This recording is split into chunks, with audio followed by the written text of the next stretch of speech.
special Millennium in Review broadcast as we wrap up the 1980s. We've come to the decade we've all lived through, the 1990s.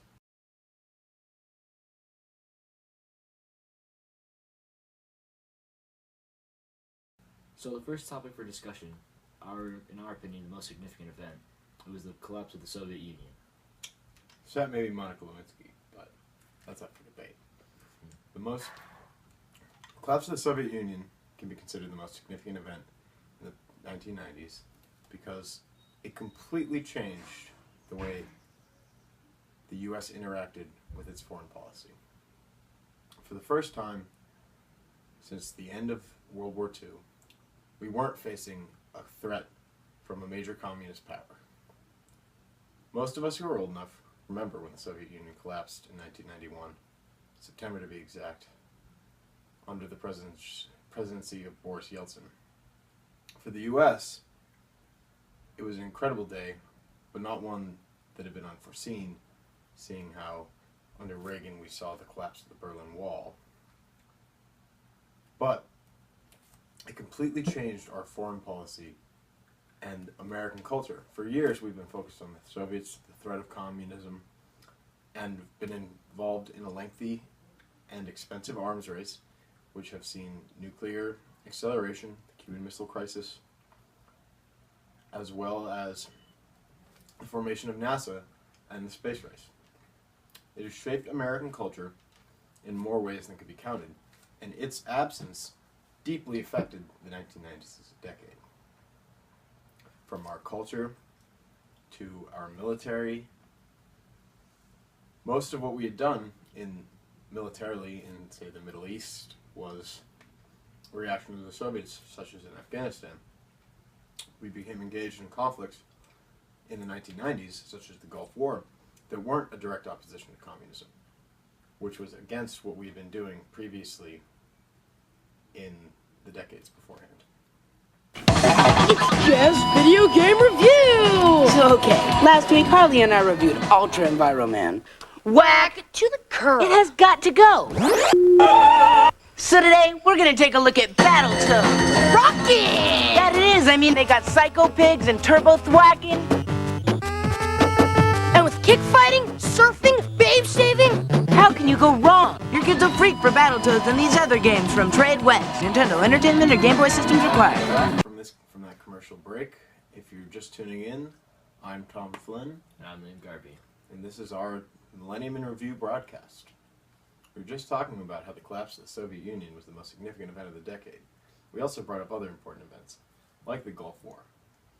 And to start the Gulf War, President George H.W. Bush gave this speech. The context is, on August 2nd, 1990, tanks and soldiers from Iraq crossed the border into neighboring Kuwait and seized the tiny oil-rich nation. Iraqi troops then began massing along the borders of Saudi Arabia. Within days, American troops were sent to Saudi Arabia on Operation Desert Shield, protecting Saudi Arabia from possible attack. On August 6th, the United Nations Security Council imposed a trade embargo and financial sanctions against Iraq and authorized the use of force by naval forces in the Persian Gulf to prevent any violations. On January 17th at 2:45 a.m. Baghdad time, Operation Desert Shield became Operation Desert Storm as the U.S. and Allied jets conducted a major bombing raid against Iraqi air defenses, communication system, chemical weapon facilities, tanks, and artillery. The air raid on Baghdad was broadcast live to a global audience by CNN correspondents perched on a city rooftop. And this is the speech that President Bush gave shortly after the air attack had commenced.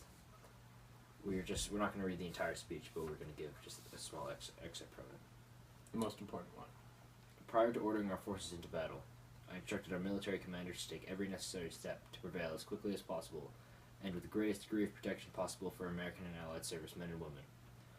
I've told the American people before that this will not be another Vietnam, and I repeat this here tonight. Our troops will have the best support possible in the entire world, and they will not be asked to fight with one hand tied behind their back. I am hopeful that this fighting will not go on for long, and that casualties will be held to an absolute minimum. This is a historic moment. We have in this past year made great progress in ending a long era of conflict and Cold War. We have before us the opportunity to forge for ourselves and for future generations a new world order.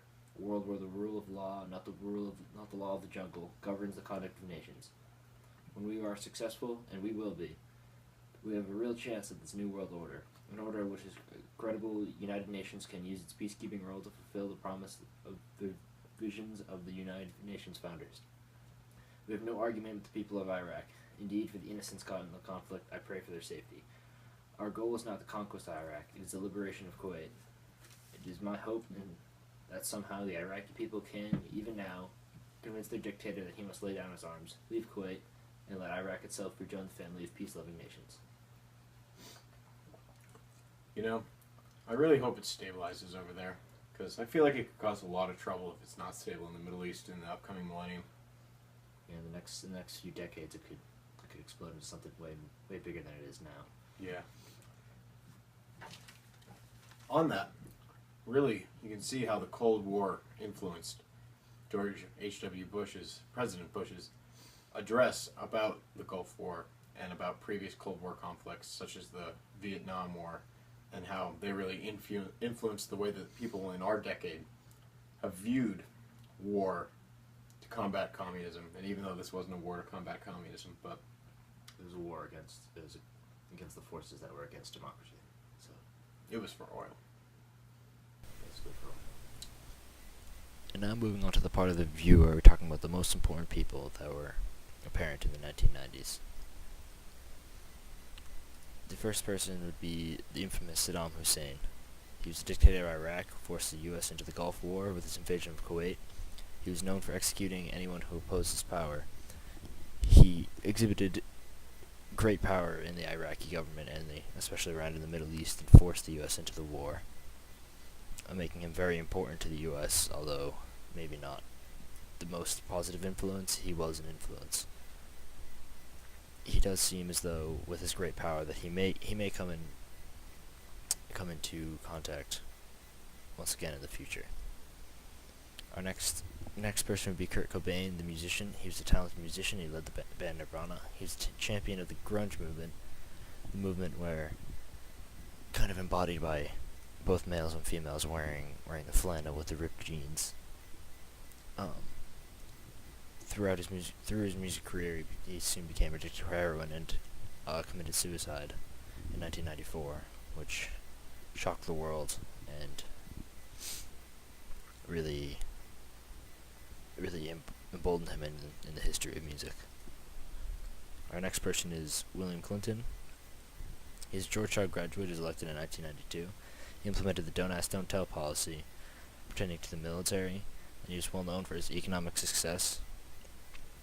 He was known for both of these positive things, but he was branded with the notorious Monica Lewinsky scandal, which kind of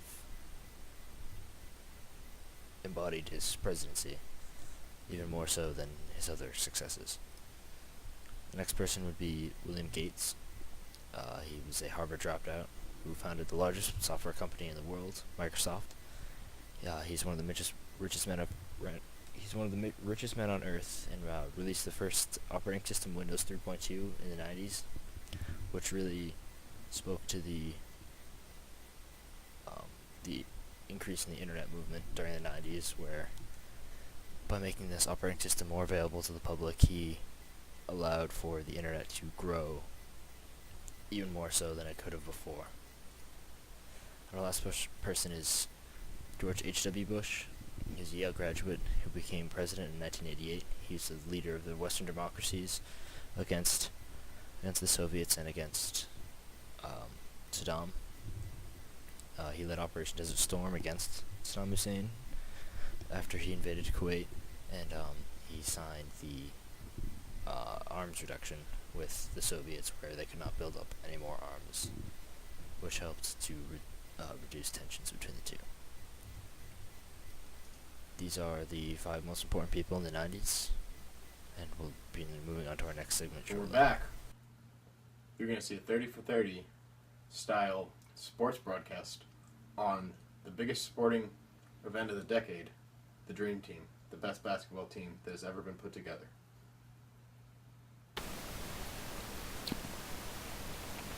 To the 1992 Summer Olympics, held in Barcelona, Spain, something truly magical happened.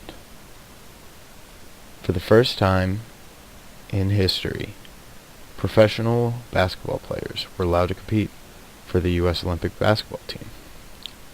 This allowed for the formation of one of the greatest squads of players ever put together, in fact one of the greatest sports teams of all time. It came to be known as the Dream Team. The Dream Team was coached by Chuck Daly, who was assisted by Lenny Wilkens, P.J. Carlesimo, and Mike Krzyzewski, who is the famous Coach K of Duke University, a perennial college basketball power. There were 12 players on the team.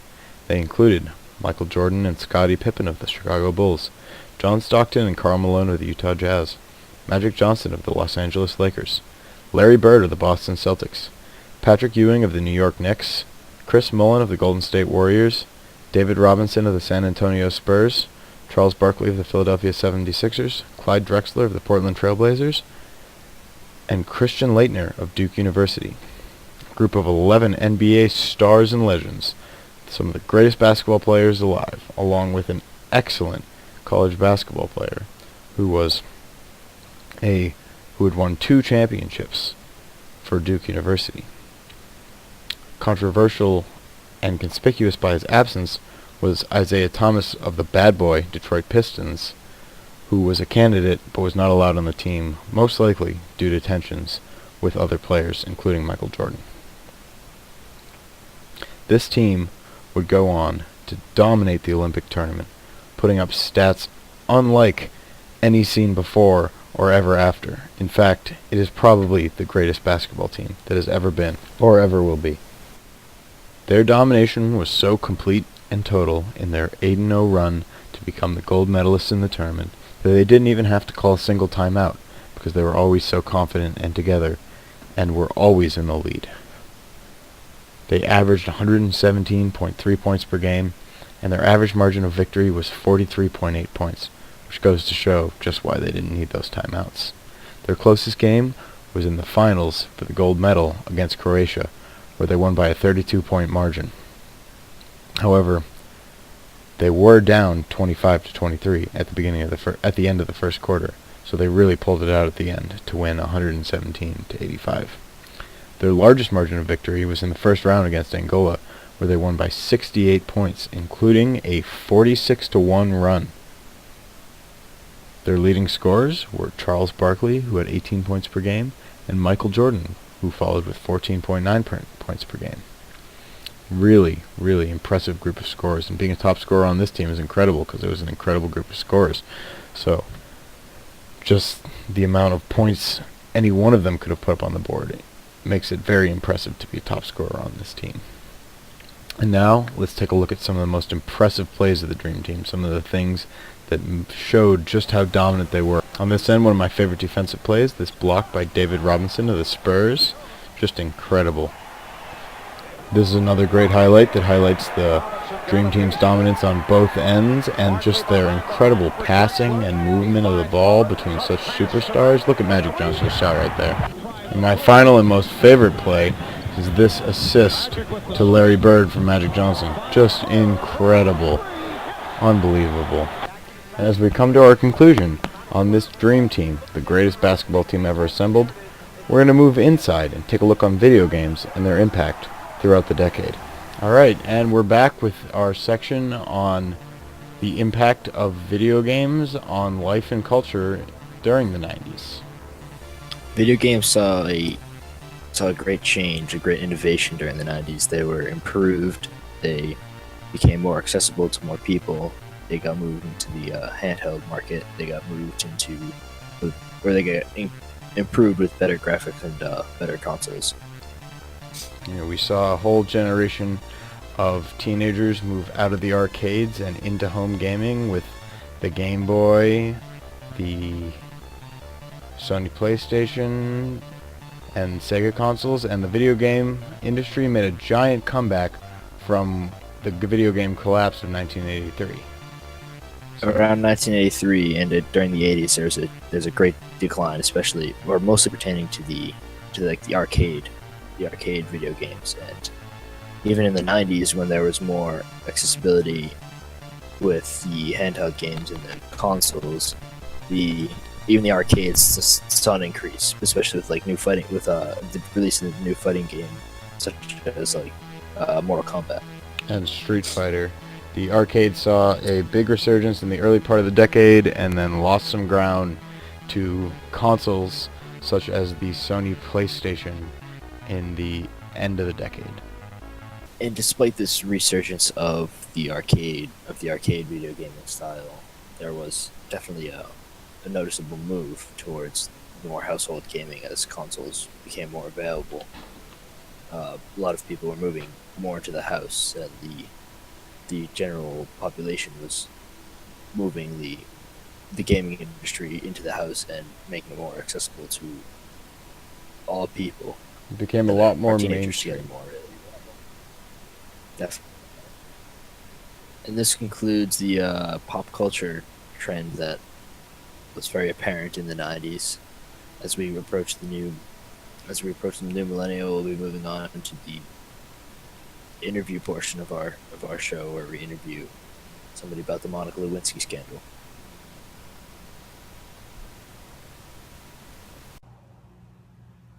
And we're back. We're here with a random citizen off the streets, and we're talking about how the Monica Lewinsky scandal made them feel. Now, what did the Monica Lewinsky scandal do to your image of the government as a whole? The government.